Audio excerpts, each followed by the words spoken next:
በ12 ዓመት ውስጥ ብዙ ነገር ተምሬያለሁ፣ ግን ገና ይቀረኛል ብዬ ነው የማስበው። ቤትም ብሆን ምንም እንደማልሰራ ስለማይቁ እዛ ሄደሽ የበለጠ ላይ በመንፈሳዊ ሕይወትሽን በርትተሽ የምትሆኝበት እንዲሆን ነው ብለው የሚያስቡት። ልመዝገብ ስላት ሁላ እሺ ብላ አንድ ላይ ሄደን የተመዘገብነው እና እንድማር እሷ ትፈልጋለች፣ ሰፖርት ታደርገኛለች። አባቴ ደግሞ እንዴት ነው ከጓደኞቼ ጋር ነው የገባሁት። እንደ አብዛኛው ህፃናት ለፍልሰታ ብዙ ሰው ይገባ የለ ሰንበት ትምህርት ቤት። እዛ ከሰፈር ጓደኞቼ ጋር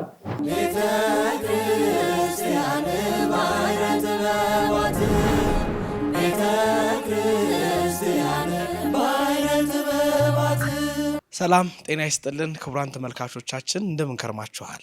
ይህ ባህረ ጥበባት ቴሌቪዥን ነው። ባህረ ጥበባት ቴሌቪዥን በዋሽንግተን ዲሲ እና አካባቢው የጽርሐ ጽዮን መንፈስ ቅዱስ ቤተክርስቲያንና የምዕራፈ ቅዱሳን ቅድስት አርሴማ ገዳም እየተዘጋጀ የሚቀርብላችሁ ልዩ ሳምንታዊው የቴሌቪዥን መርሃ ግብራችን ነው። እንግዲህ በዛሬው መርሃ ግብራችን ወደ 2017 ጎራ ብለን በ2017 ዓመተ ምህረት የ12ኛ ክፍል ተፈታኝ የነበሩ አሁን በ2018 ደግሞ እጅግ ጥሩ ውጤት በማምጣት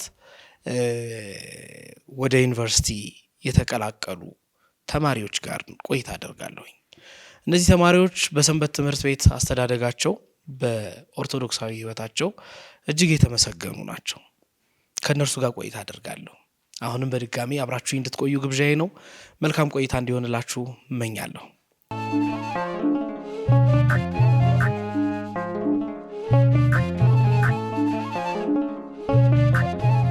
እንኳን ደህና መጣችሁ።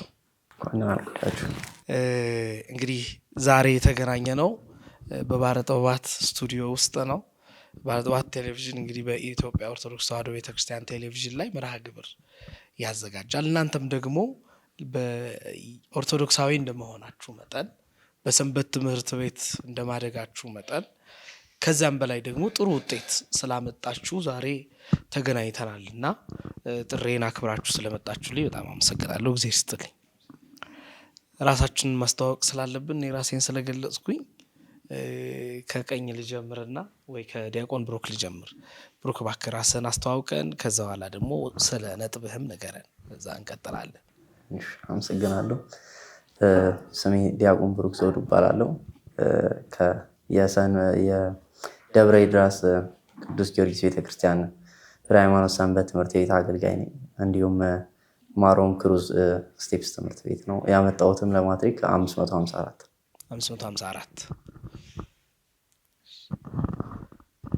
እኔ ስሜ ኤልዳ አስናቀ ይባላል። የመጣሁት ያው ከፍሬ ሃይማኖት ቅዱስ ጊዮርጊስ ቤተክርስቲያን ሰንበት ትምህርት ቤት አገልጋይ ነኝ። ናዝሬት ስኩል ነው የተማርኩት። ያመጣሁት ነጥብ ደግሞ 552 ነው።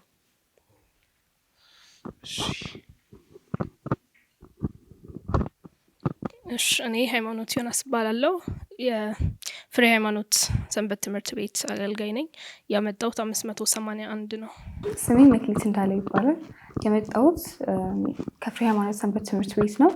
የተማርኩት ስኩል ኦፍ ቱሞሮ ነው። ያመጣሁት ውጤት 552 ነው። ስለዚህ ከሁላችሁም ጋር ትልቁን ነጥብ የያዘችው ሃይማኖት ዮናስ ናት።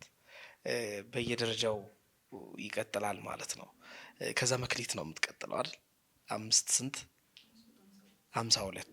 ከብሩክ ጋር እኩል ነው የሚሆነው። ስለዚህ ብሩክ ይቀጥላል። ከዛ ሁለታችሁ ደረጃውን ትይዛላችሁ። የነጥብ ልዩነት የለውም። እንግዲህ 570ዎች ውስጥ ለመግባት በርከት ያሉ ነገሮች አድርጋችኋል ብዬ አስባለሁኝ።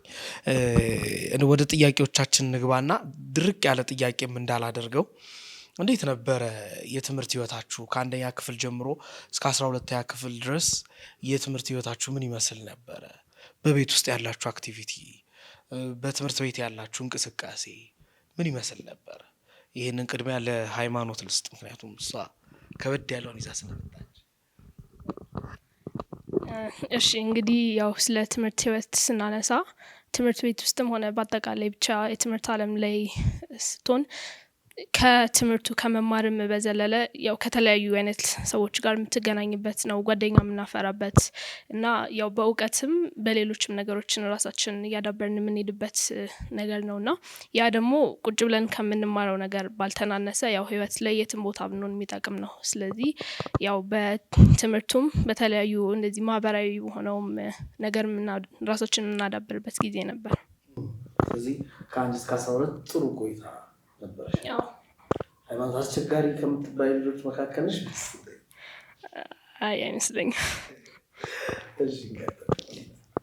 እሺ እኔም ከሱ የተለየ ብዙ ነገር የለውም ማለት በትምህርት ቤት ባለኝ ቆይታዬ የጥናትና የመማር ብዙ ልምዶችን ወስጃለሁ። እንዲሁም ከጓደኞቼ ጋር በህብረት መስራት እና በተለያዩ ክለቦች ላይ ስንሳተፍ ደግሞ ከትምህርቱ ከአስኳላ ትምህርቱ በተጨማሪ ኮሚኒኬሽን እና ከሰዎች ጋር መግባባትን እና ብዙ ነገሮችን ተምሬበታለሁ እና በ12 ዓመት ውስጥ ብዙ ነገር ተምሬያለሁ፣ ግን ገና ይቀረኛል ብዬ ነው የማስበው። እኔም እንደዛው ነው። ያው የተለያዩ ክበባት ውስጥ ተሳተፍ ነበረ። በጣም እንደዚህ ጥናቱም ላይ በጣም እንዲህ ብዬ የማነብም አልነበርኩም። ያው ፈተና ምናምን ሲኖር ያው ከጓደኞቼም ጋር በመሰብሰብ ምናምን ነገር አንድ ላይ ሆነን እናጠናም ምናምን ነበረ። ከዛም ውጭ ላይ ክበባት ውስጥ በደንብ እሳተፍ ነበር። እንደዚህ ኮሚቴ ምናምን ሲኖር አለቃም መሆን ነበረ ምናምን ነገር እና ላይክ ሶሻል ላይፍ ላይ ቆንጆ ነበር። አሁን ከዚህ በኋላም ለሚገጥሙን ነገሮች በጣም ጥሩ ምሳሌ ሆነው ያገለግሉናል ብዬ አስባለሁ። ቢያንስ በትንሹም ቢሆን ሁሉንም ባያሳየንም የሆነ ያክሉን አይተንበታል ብዬ የማስበው ነገር ነው እና አላህ ኢንትረስታችንንም እንትን አይደንቲፋይ ለማድረግም አገልግሎናል። በቃ የራሳችንንም በቃ ወደፊት ማንነታችንን እንድናዳበር ካገዙን ነገሮች አንዱ እሱ ነው ብዬ አስባለሁ።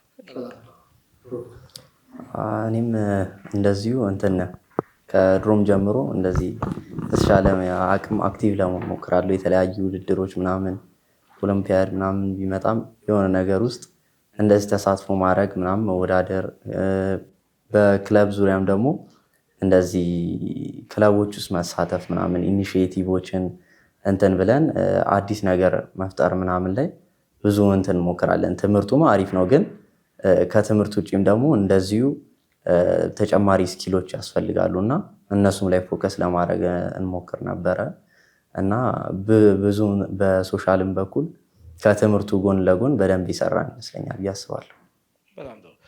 ከእናንተ መካከል ለየት የሚያደርገው ብሩክ ወንድ ነው፣ ከዛ ደግሞ ለክህነት የበቃ ነውና ዲያቆን ነውና እንዴት ነው እስቲ የቤተ መቅደስ አገልግሎትን ከትምህርት ጋር እንዴት ነው ለአንተ እንዴት ነው ስታደርግ የነበረው? ከዛ ትምህርት አለ ትማራለህ፣ ከዛ ወደ አብነት ትምህርቱ ነው እንዴት ነው እስቲ ይዋክ? እንደዚህ ነበረ ሳረግ የነበረው ከ7ኛ ክፍል 8ኛ ክፍል አካባቢ ነው በስነስርዓት የጀመርኩት አብነት ትምህርቱና ከክላስ እመለሳለሁ፣ ቶሎ ምግቤን በልቼ ቶሎ እወጣለሁ። ከዛ የአንድ ሰዓት ተኩል ቆይታ ነው የሚኖረኝ እዛ። በተቻለኝ አቅም ቶሎ እማራለሁ ማለት ነው። እዛ ግን ያለችዋ ሰዓት እዛው አጥንተ እዛው ለማለፍ በጣም ከባድ ነው እና ኦልሬዲ ኦቨር ደ ዊኬንድ ማጥናት ይጠበቅባል።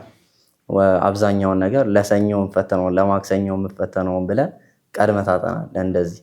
እሱም ደግሞ ኦቨር እንትንም ላይ ደግሞ ለትምህርት ቤት ህይወቱም ደግሞ በጣም ያገዘኝ ነው ብዬ አስባለሁ። በጣም የመሸምደድ ችሎታ ወይም ብዙ የመያዝ ችሎታዬን በጣም ጨምሮትልኛል ብዬ አስባለሁ በስነስርዓት እና ግን ሰው ሰዓት አይበቃኝም ምናምን የሚለው ነገር ግን አንድ ጊዜ ሰንበት ትምህርት ከጀመረ በኋላ ነው የሚያየው። እንደ ሰንበት ተማሪ የሆነ ነገር መዝሙር ጥናት ምናምን ሲኖርብንም ሰዓት እንዳለ የምታውቀው ያቺ ነው።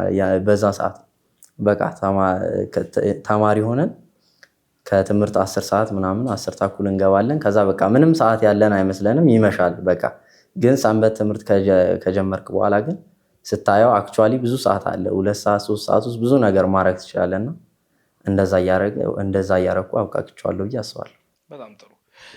ተመልካቾቻችን እንደው ሳልገልጽ አለፍኩት ብዬ የማስበው 4ቱም የደብረ ይድራስ የቅዱስ ጊዮርጊስ ሰንበት ትምህርት ቤት ፍሬዎች ናቸው። 4ቱም ከ500 በላይ ያመጡ ሰቃይ ተማሪዎች ናቸው። ስለዚህ እውቅና ሳልሰጥ እንዳላልፍ ነው የደብረ ይድራስን እና የቅዱስ ጊዮርጊስንም ውለታ እንድታስቡት ስለምፈልግ ነው። እንደው አሁን ከትምህርቱ ጋር በተያያዘ ሁላችንም የራሳችን የሆነ ያጠናል ስልት ይኖረናል ብዬ አስባለሁ። ግማሾቻችን ሌሊት ልናጠና እንችላለን፣ ግማሾቻችን በሰማነው ሊሆን ይችላል። ከኤልዳ ጋር ቅድም እንደሰማሁትኝ ከጓደኞቼ ጋር እኔ ለፈተና ሲደርስ ብቻ ነውና ከጓደኞቼ ጋር ነው ማጠናው ብላለች። መክሊትም እንደዛው። እንዴት ነበረ ሃይማኖት 570 በላይ ለማምጣት የረዳሽ ያጠናል ስልት? 12ኛ ክፍል ተፈታኝ የሆኑ አሁን የሚከታተሉን ኦርቶዶክሳውያን ተማሪዎች አሉ እና ለነሱ ምን አይነት ነበር ያጠናል ስልትሽ? ያው በዋነኝነት ማቀድና ጊዜን በአግባቡ መጠቀም ላይ የተመሰረተ ነው። ስለዚህ እኔ ሳጠና መጀመሪያ መች ነው ማጠናው እና ምን ያህል ነው ማጠናው የሚለውን በመወሰን ነው የምጀምረው። ከዛ የከፋፈልኩትን ያህል ይህን ማጥናት አለብኝ ያልኩትን እስከምጨርስ አጠናና እረፍት ወስዳለሁ። ከጊዜ አንጻር ደግሞ በብዛት እኔ ማታ ወይ ሌሊት ነው ማጠናው። ያው ጸጥታውም ስላለ እሱ የተሻለ ጊዜ ነው። እኔ ደግሞ እንትን ነው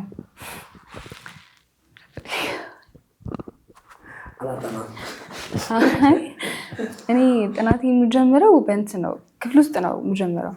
ክፍል ውስጥ አስተማሪ ሲያስተምር እንዴት ነው በጣም ነበር የምከታተል የነበረው እና በቃ ግማሽ ስራዬም እዛው ክፍል ውስጥ ነው ጨርሼ የምገባው ነው የምልህ። ምክንያቱም እኔ ቤት ገብቼ የተማርነውን የማጥናት ልምዱ የለኝም ይሄን ያክል።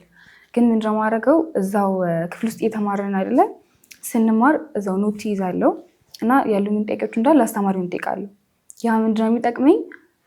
አሁን ለምሳሌ ቤት ገብቼ ከሳምንት ወይ ከ15 ቀን በኋላ ፈተና ሲመጣ ሳነባው አንደኛ አዲስ ነገር አይሆንብኝም፣ ሁለተኛ ደግሞ ለማስታወስ ይጠቅመኛል። ማለት ያንን አስተማሪ የጠየኩትን ጥያቄ አስታውሳለሁ፣ ወይም አስተማሪ ያስተማረበት የሆነ የተለየ ዘዴ ካለ እንዳስታውስ ይረዳኛል።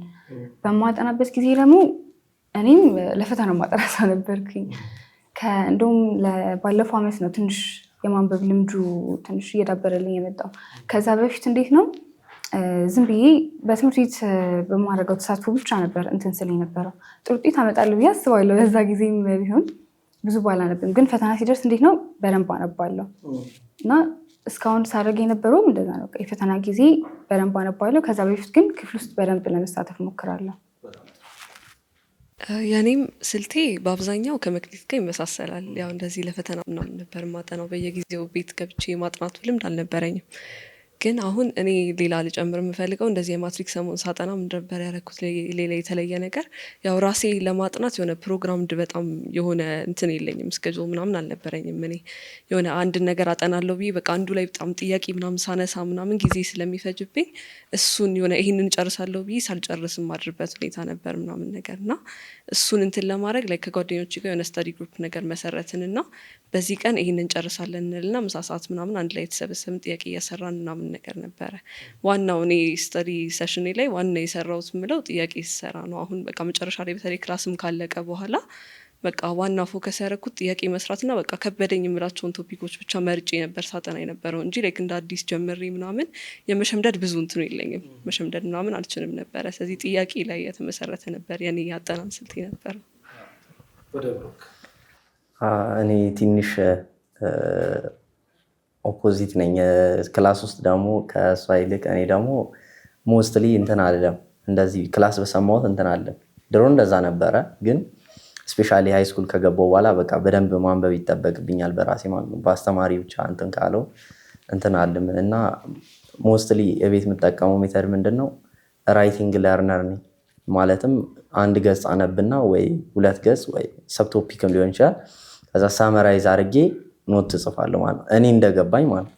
እና ያቺን በቃ አዝማች አስ ፖሲብል ዲቴሏንም በጣም አሳጥረ ለመጻፍ ማለት ነው። ከገባ እንደፈለግ አርገህ አሳጥረ ጽፈዋል።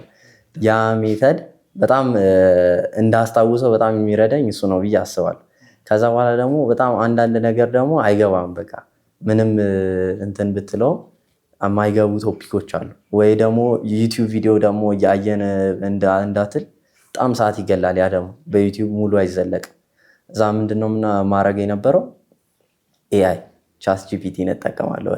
ያው በቤት ማለት ነው። ትምህርት ቤት እንትን ቻት ጂፒቲን ኤአይ ብዙ ሰው እንደ መጥፎ አድርጎ ነው የሚወስደው፣ ግን በጣም ጥቅም አለው።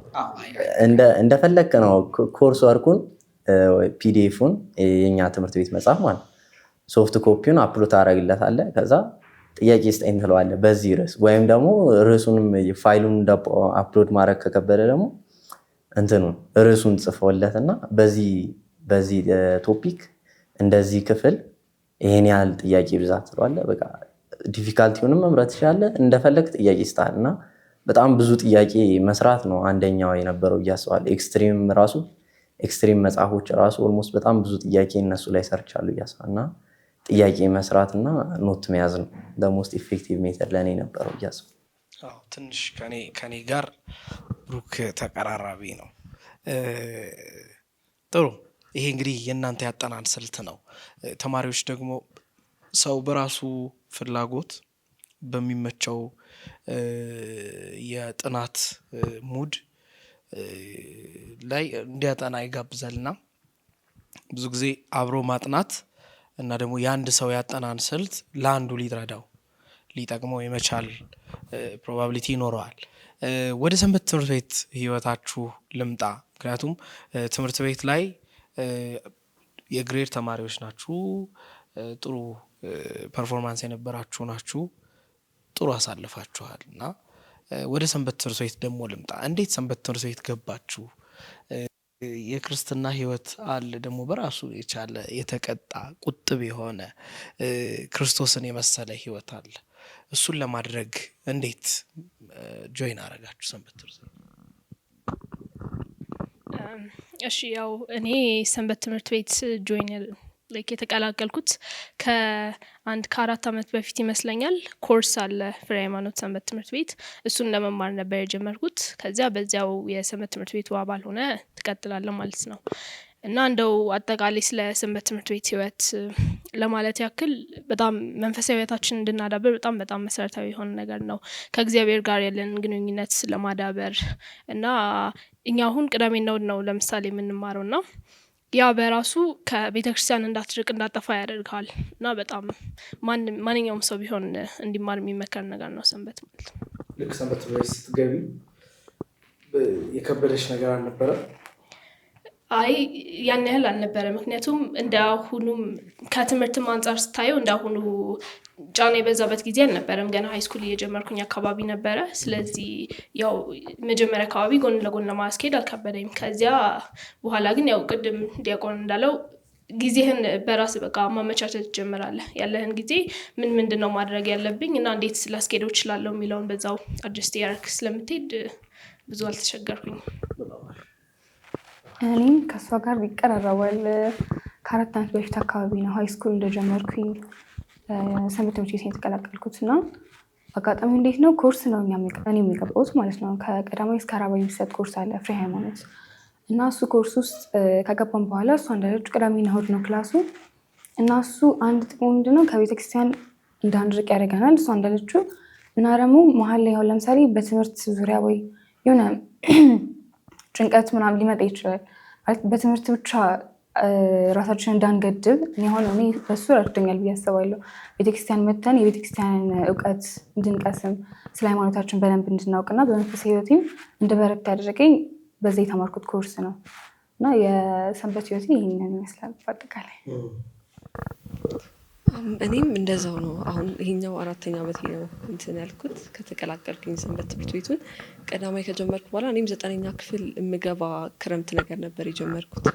ከዛ ያው የዛኔ አይከብድም ነበር። በቃ ቅዳሜና እሁድ ነው የሚሄደው። በቃ የዛኔ በጊዜ ነበር የምደርስ የነበረው ምናምን ነገር ደስ ይል ነበር። በቃ ሰንበት ትምህርት ቤት ሁሌ በቃ እንደዚህ የሚሄድበት አለኝ። ቤተክርስቲያን ስመጣ ተሳልሜ ለካስ እዛ ያሉት ጓደኞች ያሉ ምናምን ብለህ በቃ ደረስ ብለህ እንድትመጣ ያደርግሃል ምናምን ነገር እና በቃ ከቤተክርስቲያን እንዳትጠፋ ከቤተሰቡ በቃ እዛ ያሉት ሰዎችን በጣም ደግ ናቸው በእውነቱ። አሁን እንትን ልክ እንደዚህ ኮርስ ጨርስ ሳልሳይ አካባቢ ትምህርት ክፍል ምናምን አሉ። እነሱ ክፍሎች ትቀላቀላለህ ዋና ሰንበት አባል ስትሆን ማለት ነው። አሁን እኔ ትምህርት ክፍል ነበር የተመደብኩት እና አሁን እዛ አገለግላለሁ ጉባኤ ማስተባበሪያ ክፍል ምናምን ነገር እና ደስ ይላል። በቃ እዛ የተዋወቅኳቸውም ሰዎች አሉ። በጣም ደግ ሰዎችን ታውቂያለሁ። ላይክ እንደዚህ በአለማዊም ይሁን በመንፈሳዊት ችግር ሲገጥምህ ሄደህ የምታማክራቸው አይነት ሰዎችን ያስተዋውቃል ምናምን እና ከቤተክርስቲያን እንዳትርቅ መንፈሳዊ ህይወት እንዲዳብር በቃ በሁሉም በቃ በመንፈሳዊውም በአለማዊም በኩል የተሳለ ሰይፍ ሆነ እንድትወጣ በጣም ረድቶኛል ብዬ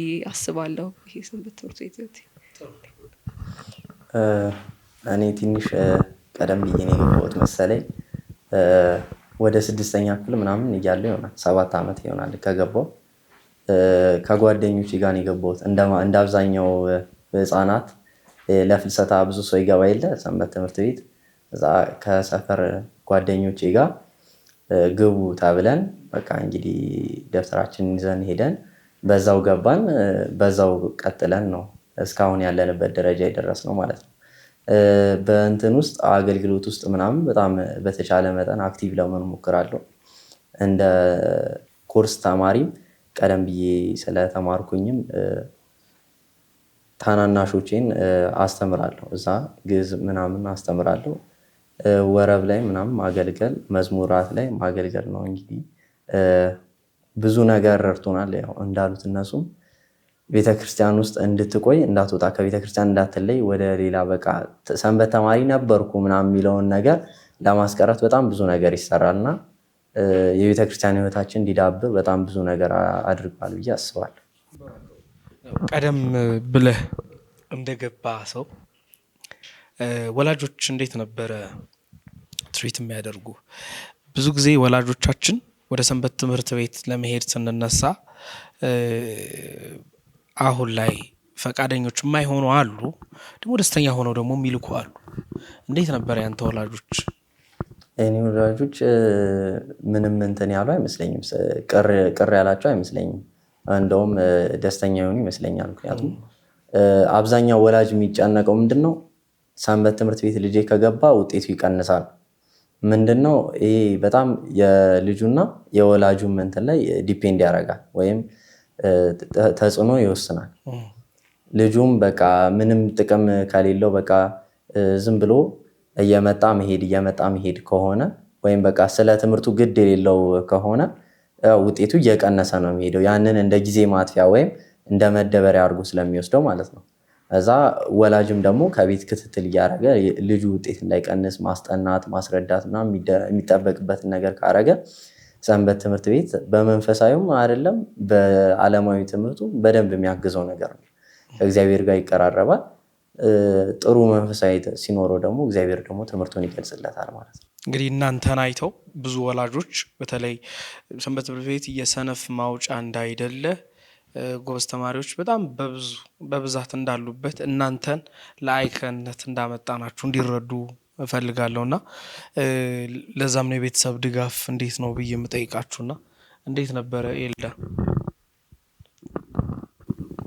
በእኔም ጋር በደንብ ነበረ ወላጆች ሰፖርት የሚያደርጉኝ የነበረው። ሰንበት ትምህርት ቤት ቅሪ ምናምን አይሉኝም ነበረ። በተለይ እንደውም ምቀር ቀን ምናምን በቃ ደከመኝ ብዬ ልቀር እንኳን ሳሰብ ሂጂ እንጂ ምን ትሰሪያለሽ እዚህ ነው የሚሉኝ የነበረው። ምክንያቱም ያውቃሉ በቃ ምንም ቤትም ብሆን ምንም እንደማልሰራ ስለማይቁ እዛ ሄደሽ የበለጠ ላይክ በመንፈሳዊ ሕይወትሽን በርትተሽ የምትሆኝበት እንዲሆን ነው ብለው የሚያስቡት እንጂ ላይክ ቤት ሆነሽ በቃ ላይክ ያንን ሰዓት ምንም ማታረጊበት ከሆነ ያው ብታጠኝበት ነው፣ ሌላም ጊዜ ያለሽ ለሱ። ስለዚህ ይሄኛውን ያለሽን ጊዜ ተጠቀሚበት ብለው ነበረ እንትን የሚሉኝ የነበረው። ስለዚህ በሰንበት ትምህርት ቤት ጉዳይ ምንም እንትን የለባቸው። እኔም ያው እነሱ እንዳነሱት ነው። ምንድነው ያው ለምንም ነገር መሰረት የሚሆነ ቤተሰብ ነው አይደለ? እና ወደ ቤተክርስቲያን ለመሄድም ሰንበት ለመማርም ቤተሰብ ላይ ያለው አቀባበላቸው ይወስነዋል። እና ከእኔም ጋር እነሱ በጥሩ መልኩ ነበር። እንደውም እነሱ ነበሩ ላይ የበለጠ እንድሄድም እንድመዘገብም እንትን ያደረጉኝ። ስለዚህ ጥሩ ነው እነሱም ያላቸው አመለካከት። እኔ ጋር ምንድነው የተለያየ ነው ማለት ወላጆቼ እናቴና አባቴ ሁለቱም የተለያየ አመለካከት ነበራቸው።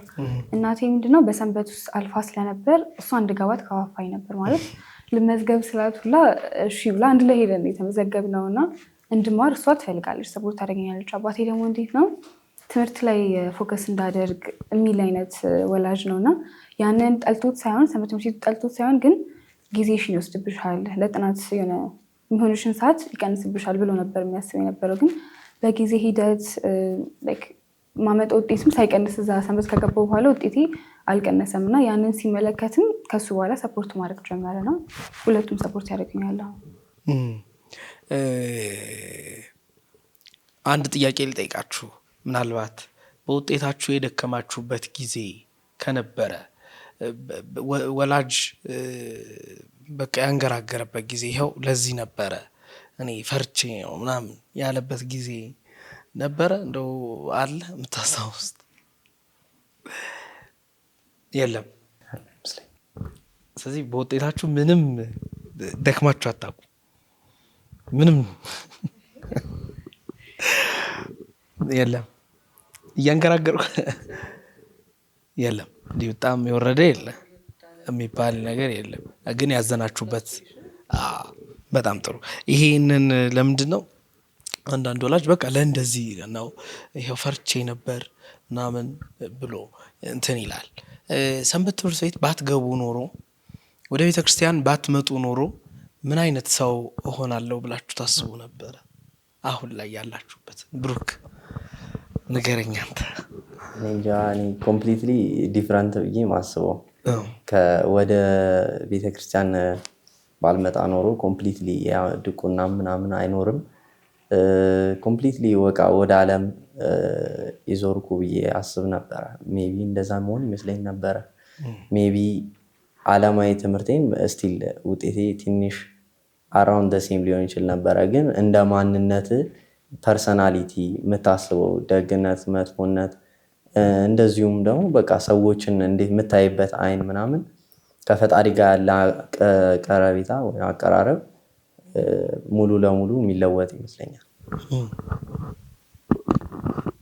በእኔም ጋር እንደዛው ነው። አይ ዶንት ቲንክ እንደዚህ በቃ ከቤተክርስቲያን ውጭ ሳስበው ራሱ አይ ዶንት ቲንክ የሆነ ኖርማል አይሆንልኝም ራሱ። ምክንያቱም በቃ ከልጅነቴም ጀምሮ አሁን አባቢ በጣም በቃ እንደዚህ ከቤተክርስቲያን ጋር ያለው እንትን በጣም በጣም ከባድ የሆነ ያክል ለቨል የሚባል ነው እና ላይክ ቤተክርስቲያን ሳንሄድ ስንቀር ምናምን እሁድ ራሱ በጣም ነው እንትን የሚለን የሚቆጣ ምናምን ነገር እንደው ድንገት እንኳን ደክሞን ቀረን ቢባል እና ላይክ ከቤተክርስቲያን ብቀር ራሱ በቃ ያለኝ እንዳለ ሞራሎቼ ብዬ የማስባቸውን ነገሮች እንዳለ ማጣቸው ነው የሚመስለኝ። ላይክ ጥሩ ብዬ የማስበው እና መጥፎ ብዬ የማስበው ለሰው ማድረግ አለብኝ እና ለሰው ማድረግ የለብኝም ብዬ የማስበውን ነገር ሙሉ በሙሉ የሚያጥፋብኝ ነገር ነው የሚመስለኝ። ምክንያቱም በቃ ከሱ ነው ሁሉን ነገር እንዴት ላርገው ይሄን ነገር ብለ ስታስብ ሁሌ በቃ በሱ አይን አድርጌ ነው የማየው እና ያለሱ በሆን ኖሮ አይ ዶንት ቲንክ ላይክ እንደዚህ እሆናለሁ ብዬ አላስብም ነበር። ወደ አይታወቅም።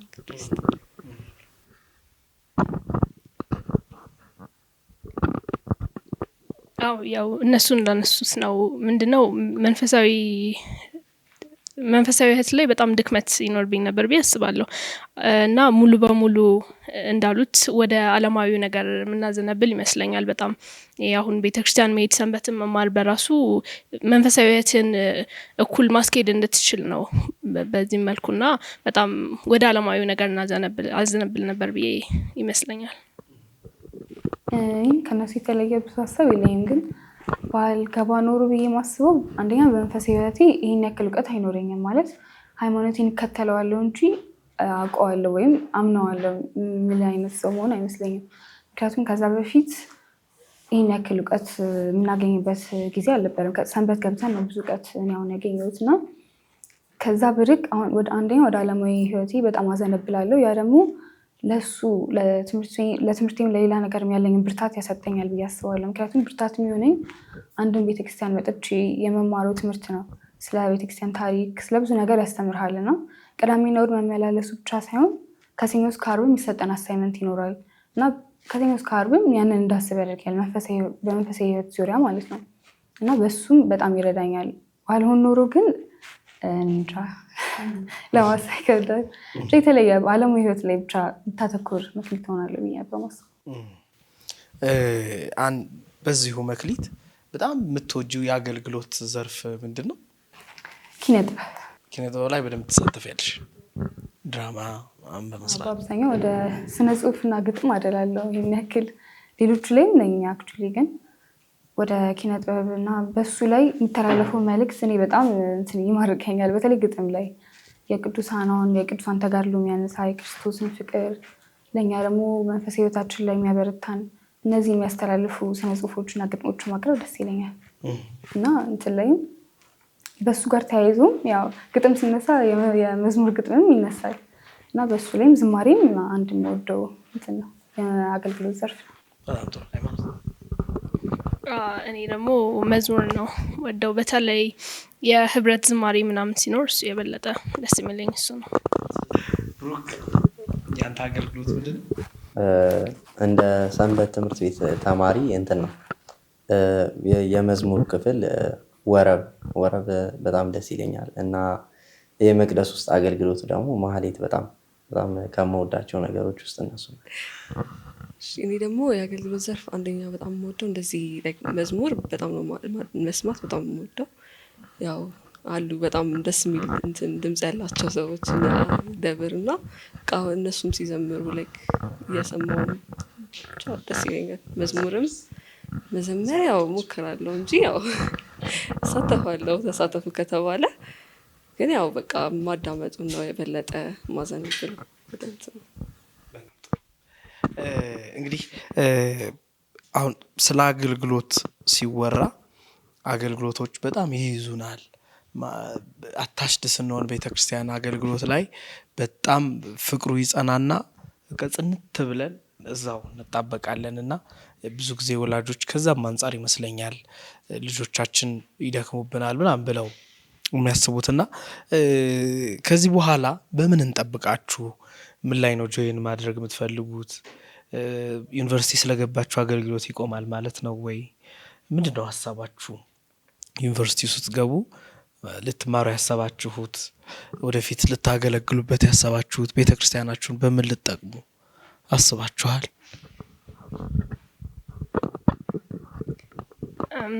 አዎ እንግዲህ ያው አሁንም ትምህርት ላይ ነን አይደለ? ስለዚህ ትምህርት ጨርሰን እንግዲህ በምንችለው እኔ በምሰማራበት ዘርፍ በሙሉ ለማገልገል ነው ያው የመጨረሻው መዳረሻችን እሱ ነው የሚሆነው።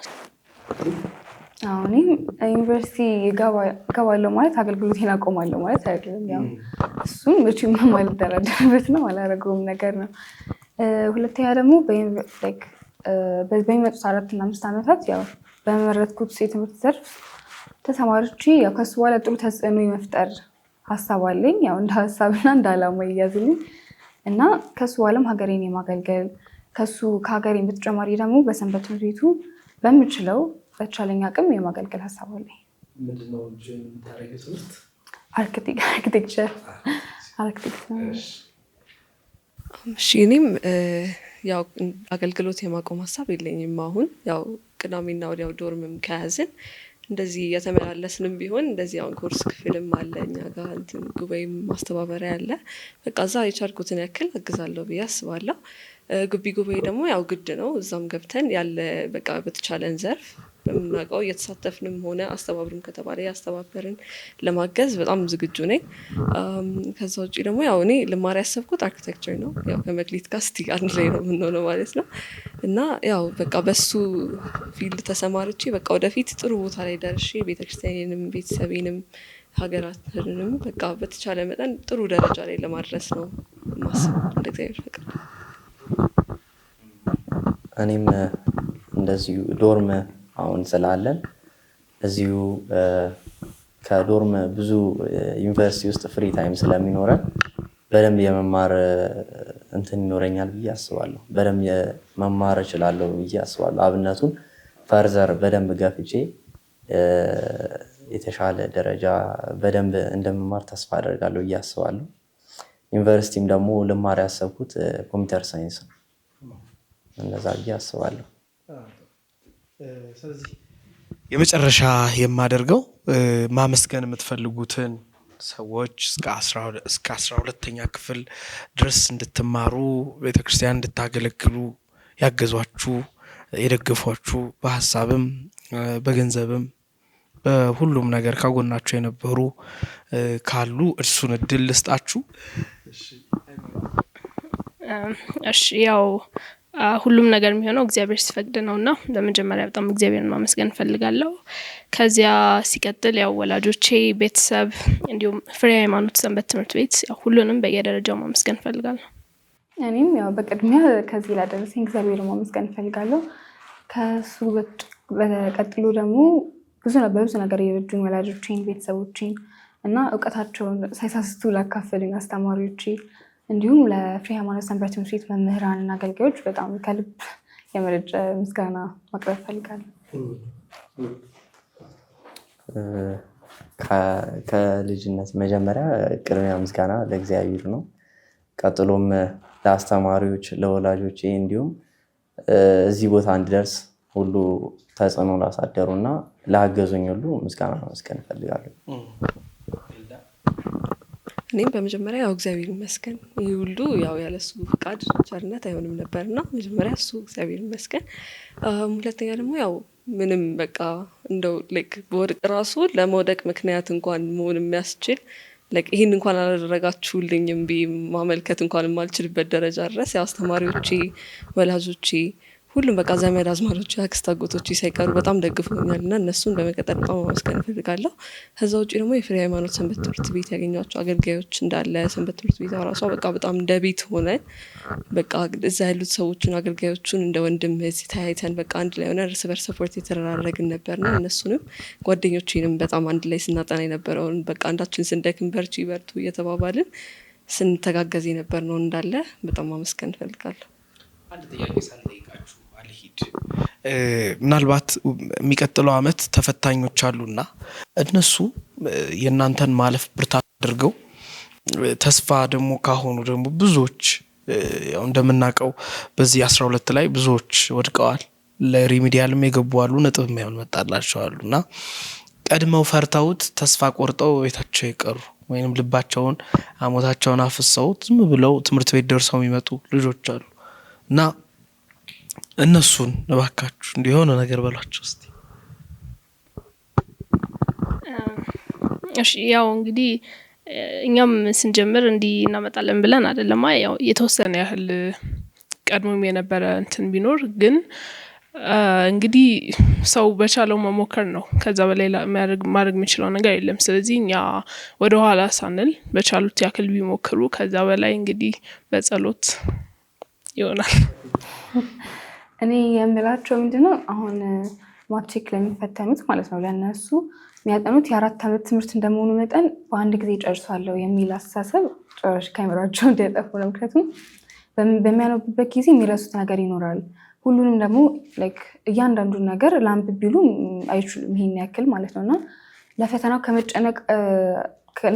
ከሚጨነቁ ይልቅ ስለ ዝግጅታቸው ቢጨነቁ ብዬ ነው ማስበው። ምክንያቱም እኛም ባለፈው ዓመት ማለት እኛ በነበርንበት ጊዜም እንጨነቅ ነበር። ብዙ ጭንቀቶች ነበሩ። ያልቃል ወይ ፈተና ውስጥ ቢከብድ ወይ የሚል አይነት እንትን ነበር ነው። እሱን ትተው በትንሽም ቢሆን በቃ መበርታት ነው። በሱ ተስፋ እንዳይቆርጡ ድረስ ድንገት እንኳን ጭንቀት ወይም ደግሞ ተስፋ መቁረጥ ቢመጣም በጸሎት እግዚአብሔርን መጠየቅ። እግዚአብሔርን ጠይቀውት አይሰጣቸውም የሚል አይነት አስተሳሰብ የለኝም እና ከእግዚአብሔር ጋር ይበልጥ በመቀራረብ በሱ ማለፍ ይችላሉ ብዬ አስባለሁ እና ይችላሉ እኛ አድርገናል። እና በቃ እነሱን ማለት እንፈልገው ጭንቀቱ እንደው ያብሰዋል እንጂ ሊያሻሽላ አይችልም። ተጨነቅኩ ብለው እንትን ማለት አይችልም። ስለዚህ አያልቅም፣ ደግሞ ተጠንቶ አያልቅም። 4 ዓመት ትምህርት በቃ ጥንቼ ጨርሼ አስታውሰዋለሁ ማለት ይሄ ከባድ ነገር ነው። ስለዚህ አያልቅም። በቃ በተቻላቸው መጠን ተዘጋጅተው እስከቻሉት ድረስ በቃ እስከቻሉት አቅም ድረስ ይሄዱ እንጂ ከዛ በኋላ እኮ በቃ እኛም በጸሎት ነው ያለፍነው። እኔ የከበደኝን ጥያቄ ሰላም እንደደገምኩ ነው ያለፍኩት። በቃ እዛችሁ ላይ በቃ በተቻላቸው መጠን በቃ እግዚአብሔርን መከታ አድርገው በተቻላቸው መጠን የቻሉትን እስከሰሩ ድረስ በቃ የመጣው ይመጣል። በቃ እግዚአብሔር ይመስገን ብሎ መቀበልም አንድ ጸጋ ነውና በቃ ተስፋ አለመቁረጥ እና የዛኔ ደግሞ የፈተናውም ሰዓት ሲሰሩ በቃ በጣም ተረጋግተው ነው መስራት ያለባቸው። በዛ ፕሬሸር ምክንያት ብቻ በጣም ብዙ ተማሪዎች ላይ እንደዚህ ሳልሰራ ወጣው ያሉኝ ተማሪዎች ነበሩና በቃ እንደዚህ እንትን ጭንቀቱ አይደረስባቸው እንጂ እግዚአብሔር ይመስገን እግዚአብሔር እንዲረዳቸው እንጸልይላቸዋለን። እኔ ደግሞ ስፔሻሊ ያየሁት እንደዚህ ማቃቸው ልጆችም አሉ የኔ ታናናሾች ማለት ነው ከኛ 1 ዓመት በታች እና ከዛም በታች አሉ ሃይስኩልም ላይ በደንብ ማቃቸው ልጆች አሉና አብዛኛው ሰው ላይ ማየው ምንድነው ተስፋ ቆርጧል። በቃ ሰው ምንም ተስፋ የለውም። በቃ ገና 9ኛ ክፍል የሚገባው ሰው ራሱ በቃ ማትሪክ ወድቃለሁ ብሎ ነው የሚገባው። እንደዚህ አይነት ሜንታሊቲ ደግሞ በጣም መጥፎ ነው። ገና ምንም ሳታየው ወድቃለሁ ማለት በጣም አንደኛ ለውድቀት እንትን የሚል ራሱ ይሄ እንደዚህ አይነት አስተሳሰብ ነው ማለት ነው። ከዛ በኋላ ደግሞ 12 ከተገባም በኋላ ደግሞ በቃ ኢትስ ቱ ሌት ብሎ ያስባል።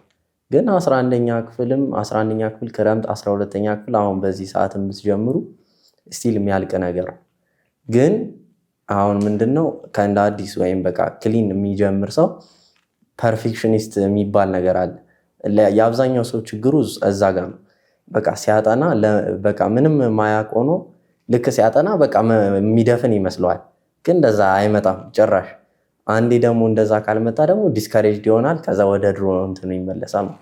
ኦቨር ታይም ግን ለውጥ ያያል ማለት ነው። ግን ጀስት ዲሲፕሊን ሆኖ ጥናት ስኬጁል ይዞ ወይም የሚያረገውን ነገር እያደረገ መቀጠል ነው ያለበት ብዬ አስባለሁ። ይስጥልኝ።